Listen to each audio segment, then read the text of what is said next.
প্রশংসা করছি সেই মহান আল্লাহ সুবহানাহু ওয়া তাআলার।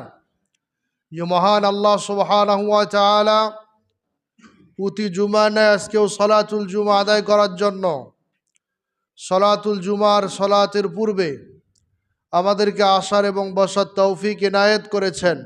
সেই মহান প্রভু আমাদের মালিকের শুকরিয়া আদায় করছি। সকলে জবান খুলে বলি আলহামদুলিল্লাহ। আমাদের রসুলের ওপর দরুদ পড়ছি, সকলে বলি সাল্লাল্লাহু আলাইহি ওয়াসাল্লাম। মুআজ্জাজ হাজিরিন, আপনারা জানেন যে কোনো বিল্ডিং যদি সুন্দর করে উঠানোর জন্য কেউ প্ল্যান করে, কেউ যদি কোথাও বিল্ডিং তুলতে চায়, 2 তলা হোক 3 তলা হোক বা কম বেশি, এই বিল্ডিংটা যদি সুন্দর করে তুলতে চায়, এর প্রাথমিক যে কার্যক্রম সেটা হচ্ছে যে ওই বিল্ডিং ওই জায়গায় উঠানোর জন্য উপযুক্ত কিনা, ওই জায়গার জন্য কি পরিমাণ, কি প্ল্যান, কি পরিকল্পনা নিয়ে ওখানে বিল্ডিং করলে পরবর্তীতে কোনো সমস্যার উৎপত্তি হবে না। এই রকম প্ল্যান যদি আপনি আগে করেন তখন সে কাজটা করা সহজ হয় কিনা।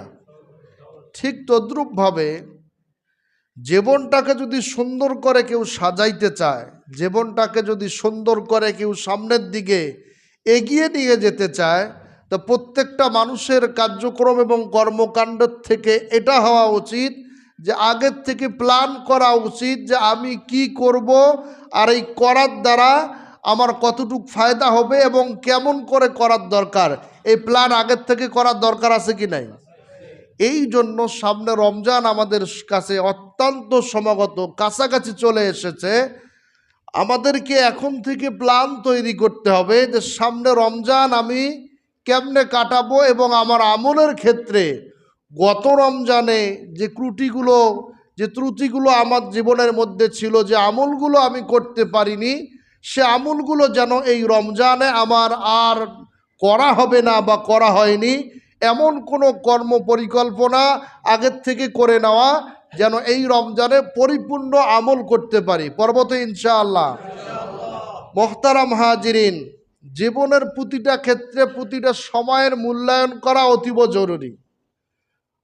আল্লাহ রসুল সাল্লাল্লাহু আলাইহি সাল্লাম হাদিস শরীফের মধ্যে জানিয়ে দিয়েছেন। এই জন্য আল্লাহ পাক রব্বুল আলামিন কোরআনুল কারীমের মধ্যেও বলতেছে, আল্লাহ সুবহানাহু ওয়া তাআলা কোরআনুল কারীমের মধ্যে বলেন, মা ইয়ালফিযু মিন কাউলিন ইল্লা লাদাইহি রাকিবুন আতীদ।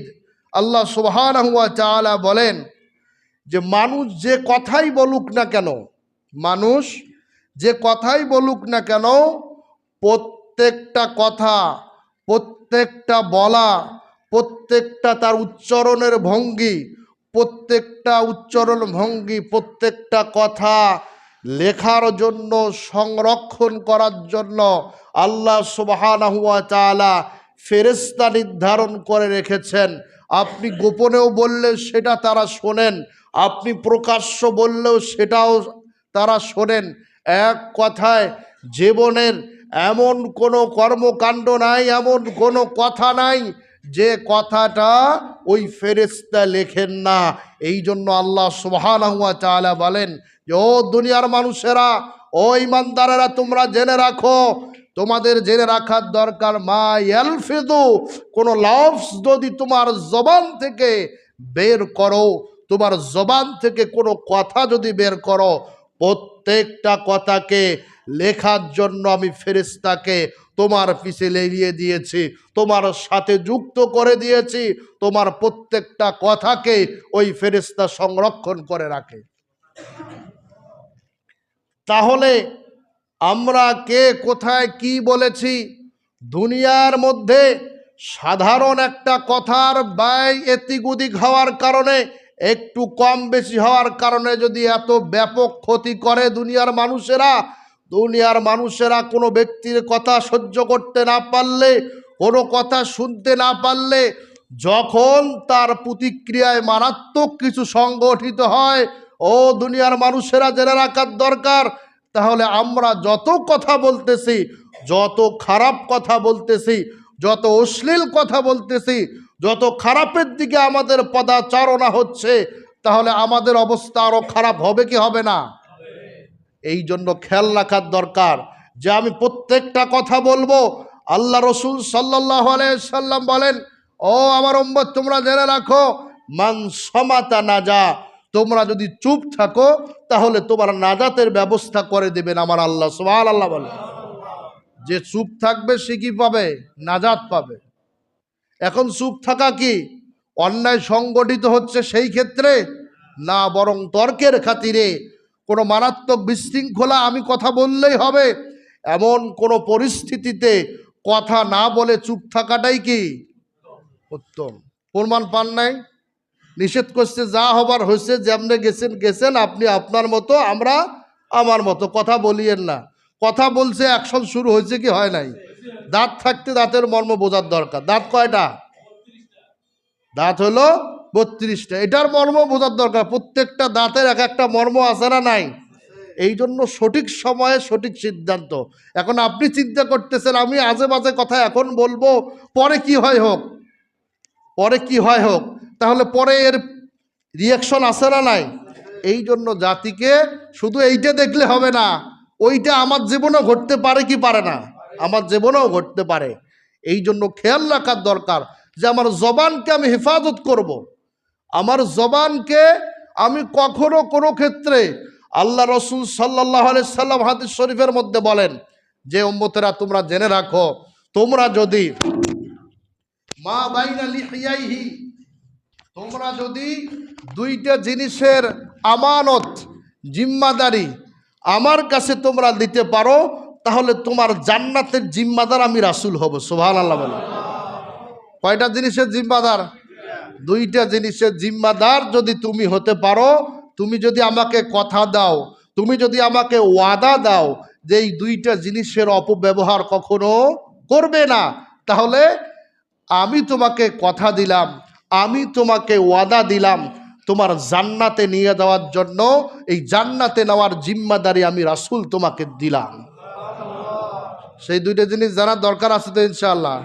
আল্লাহ রসুল সাল্লাল্লাহু আলাইহি সাল্লাম বলেন, মা বাইনা লিহিয়াইহি, মা বাইনা লিহিয়াইহি, তোমার দুই চওয়ালার মাঝের স্থান, দুই চওয়ালার মাঝের স্থান, এই জিহ্বাটাকে, এই মুখটাকে যদি সংযত করতে পারো, এই মুখটাকে যদি সংযত করতে পারো, ও আমার জাতি, এই মুখ এমন একটা জিনিস, এই মুখ, এই জবান, এই জিহ্বা এমন একটা জিনিস, যত গুনাহ আছে সব গুনার উৎপত্তি, সব গুনার শুরু এই মুখ থেকে।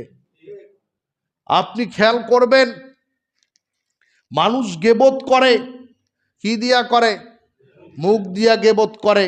এই যে জবান দিয়ে, এই মুখ দিয়ে গীবত করতেছে, তার জিন্দেগির যত আমলগুলো আছে এই আমলগুলো বরবাদ হয় কি হয় না?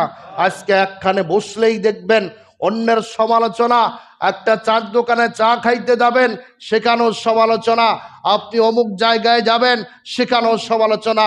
এই রকম ভাবে প্রতিটা ক্ষেত্রে শুধু ব্যাপক সমালোচনার যে ঝড় এই সমাজের মধ্যে বইতেছে, মানুষের সম্মান হানির জন্য, হানিকর যে কথাবার্তা, সমাজের প্রতিটা পদক্ষেপে মানুষ সম্মান হানিকর যে পরিমাণ কথাবার্তা বলে, এটা জবান দিয়েই বলে কি বলে না? এই জবান এমন একটা মারাত্মক জিনিস, আপনি জবানকে কন্ট্রোল করবেন। এখানে কথা বলা ভালো, আপনি বলবেন। এখানে কথা বলার দরকার নাই, আপনি চুপ থাকবেন, এটাই আপনার জন্য শ্রেয়। কারণ আল্লাহ রসুল বলেছেন তুমি চুপ থাকতে পারলে তোমার নাজাতের ফয়সালা হবে। এই জন্য মুহতারাম হাজিরিন, কথা বলবো প্রয়োজনীয়ত, এবং কথা যেখানে প্রয়োজন নাই, যেখানে উপযুক্ত কথা আমার দ্বারা যদি আমি বলতে যাই সেখানে গীবতের সম্মুখীন হবে, আমরা অবশ্যই খেয়াল করব যে এই গীবতগুলোর থেকে বাঁচব। শুধু তাই নয়, মিথ্যা সাক্ষী দেওয়া এই মুখ দিয়ে করে, গীবত করা মানুষ এই মুখ দিয়ে করে, এছাড়াও আরও অসংখ্য পাপের উৎপত্তি, গুনার উৎপত্তি স্থলেই হচ্ছে এই মুখ। এটা এমন একটি মারাত্মক জিনিস। এরপরে আল্লাহ রসুল সাল্লাল্লাহু আলাইহি সাল্লাম হাদিস শরীফের মধ্যে 2 নাম্বার যে কথাটি বলেছেন যে এটার জিম্মাদার যদি তুমি হতে পারো, তোমার জান্নাতের জিম্মাদার আমি রাসূল হব। আল্লাহ রসুল বলেছেন মা বাইনা লিহিয়াইহি ওয়া মা বাইনা রিজলাইহি, যদি 2 উরুর মধ্যবর্তী স্থান তোমার যৌনাঙ্গকে তুমি যদি জিম্মাদার বানাইতে পারো, তুমি যদি জিম্মাদার হও যে এটাকে আমি অপচয় করব না, খারাপ পথে ব্যবহার করব না। আজকে কত পরিবার আছে, কত স্বামী এই রকম আছে, নিজের ঘরে উপযুক্ত স্ত্রী আছে, এরপরে অন্যর দিকে লোলুপ দৃষ্টিতে তারা তাকায়, এমন আছে না নাই? কত স্ত্রী এরকম রয়েছে নিজের ঘরে উপযুক্ত স্বামী থাকার পরেও জেনার এত বড় ব্যাপকতা এসেছে, এত বেশি জেনা এই সমাজের মধ্যে বেড়ে গিয়েছে, আপনি অবাক হয়ে যাবেন। আজকে বাবা ভালো রয়েছে, মা দেখবেন জেনার পথে, সন্তান জেনার পথে, ভাই জেনার পথে, এই রকম প্রত্যেকটা জায়গার মধ্যে জেনার এত বড় ব্যাপকতা এসে গেছে, আপনি অবাক হয়ে যাবেন। আপনি চিন্তাও করতে পারবেন না যে এই সমাজ ব্যবস্থার মধ্যে এই জেনা কত বড় মারাত্মক একটা অবস্থার সৃষ্টি করেছে।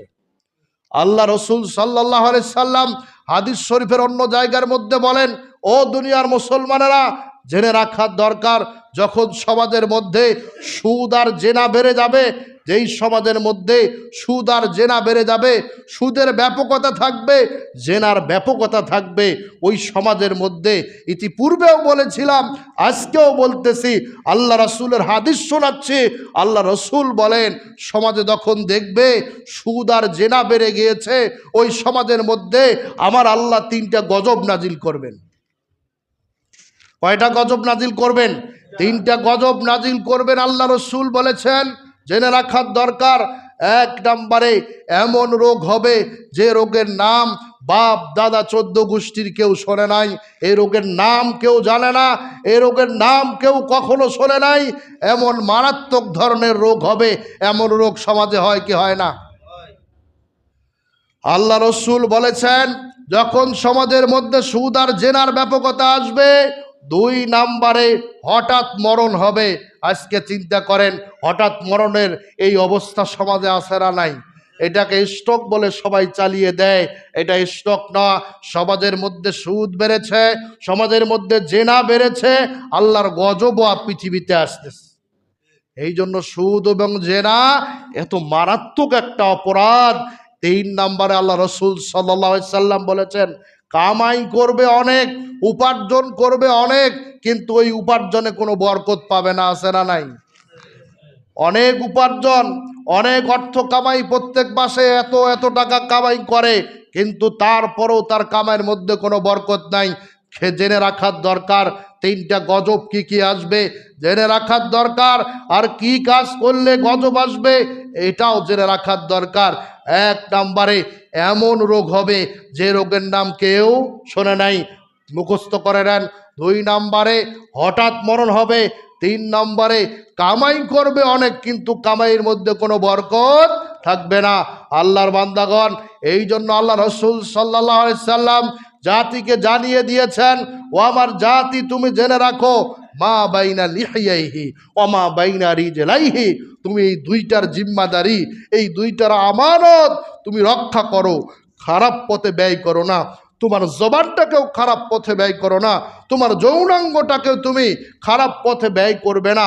তাহলে তোমার রাসূল তোমাকে বলে, তোমার হাবিব তোমাকে বলে, যার সুপারিশ ছাড়া জান্নাতে যাওয়া যায় না, যার সুপারিশ ছাড়া জান্নাতের দরজা খোলে না, যার সুপারিশ ছাড়া কেউ জান্নাতে যেতে পারবে না, যার সুপারিশ ছাড়া, যার কথা ছাড়া, যার সিজদার থেকে মাথা উঠানো ছাড়া হাসরের ময়দানে বিচার কার্য শুরু হয় না, সেই রাসূল তোমাকে বলে দিচ্ছেন, সেই হাবিব তোমাকে বলে দিচ্ছেন তুমি 2টার জিম্মাদারি দাও, আমি রাসূল তোমাকে জান্নাতের জিম্মাদারি দেব। 1 নম্বর তোমার মুখকে তুমি কন্ট্রোল করো, কথা যেখানে সেখানে আজে বাজে কথা বলো না, অপ্রয়োজনীয় কথা বলো না, মিথ্যা কথা বলো না, এগুলোর থেকে হেফাজত করো। আর একটা খেয়াল করব, যত পাপের মূল হচ্ছে কি এই জবান। আল্লাহ তাআলা হেফাজত করেন, জোরে বলেন আমিন। এবং 2 নাম্বার হচ্ছে আমাদের যৌনাঙ্গকে হেফাজত করতে হবে, এটাকে অপচয় করা যাবে না, অন্য পথে ব্যয় করা যাবে না। এটা দুনিয়াও শাস্তির ব্যবস্থা আছে, পরকালে এই যারা নিজের যৌনাঙ্গকে অন্য খারাপ পথে অপচয় করে, ব্যয় করে, এদের জন্য কঠিন থেকে কঠিন শাস্তি। আজকে যেখানেই যাবেন দেখবেন পরকীয়তার একটা ব্যাপক সয়লাব আছে না নাই? বিশেষ করে এই মিডিয়ার যুগে আপনি অবাক করে দিলেন, আপনার স্ত্রীকে আপনি স্মার্টফোন দেন মানে কি আপনার স্ত্রীর ঘরে আপনি পুরুষ ঢুকাইয়া দিলেন। কথা বোঝেন নাই? আপনার স্ত্রীকে আপনি স্মার্টফোন দিলেন মানে সারা পৃথিবী তার হাতের মুঠোয় কিনা, আপনার স্ত্রীর ঘরে আপনি অন্য পুরুষকে ঢুকায় দিলেন। আপনি অনেক সময় কন্ট্রোল করতে পারেন, ওই মেয়েরা, ওই মহিলারা এটাকে সহজে কন্ট্রোল করতে পারে না। বিভিন্ন লোলুপ দৃষ্টি, বিভিন্ন যোগাযোগ, এই কৃষ্টি কালচার, এই জন্য খেয়াল করতে হবে। এখন শুধু মুখ যে কন্ট্রোল সেটা না, এই মুখের ভাষা প্রকাশ করার জন্য মানুষ কি ব্যবহার করে? হাতকে ব্যবহার করে, লিখে এটার ব্যবহার করে। শুধু মুখ না, এ হাতকেও কন্ট্রোল করতে হবে। এখন আপনি আপনার স্ত্রীর ঘরে যেই মোবাইল দিয়েছেন, এটা মারাত্মক জেনা করার ক্ষেত্রে, পরকীয়তা করার ক্ষেত্রে সহযোগী ভূমিকা পালন করবে কি করবে না? এখন আপনি পরে দোয়া করবেন আর কান্নাকাটি করবেন যে আল্লাহ কি করলাম। এটা এখন সব দোষ আপনি আল্লাহর দিকে ফালায় দিয়ে আপনি পুরা ফেরেশতা সাজবেন, এটা হতে পারে না। সবাই যে এমন তা বলি না, ভালো আছে, এগুলো ব্যবহার করার পরেও মানুষ ভালো আছে কি নাই? আল্লাহ তাআলা আমাদের সবাইকে এই দুইটা জিনিস হেফাজত করার মতো তৌফিক দান করুক। সকলে বলে না।